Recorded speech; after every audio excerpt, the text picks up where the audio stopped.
Everything's getting smart these days. Smartwatches, smart fridges, smart toasters. But WTF does that actually mean? Let's talk about the Internet of Things, or IoT, and why your light bulb suddenly has an IP address.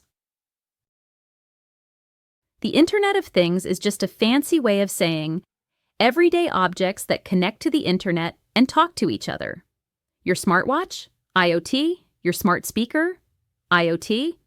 That doorbell that sends video to your phone? Yup, IoT.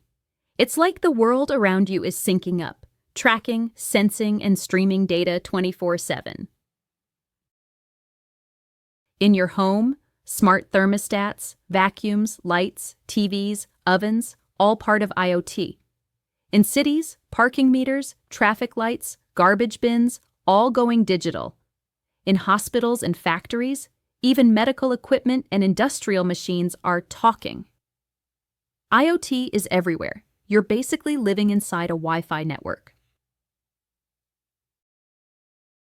More smart devices equals more data, and more data equals more risk. Who owns the info your fridge collects? Can your vacuum map your house and share it? Do you even know what your doorbell sees or stores? IoT is convenient, but also kinda invasive. So WTF is the Internet of Things? It's the invisible network of smart devices surrounding you, automating your life, saving time, and possibly spying while they do it.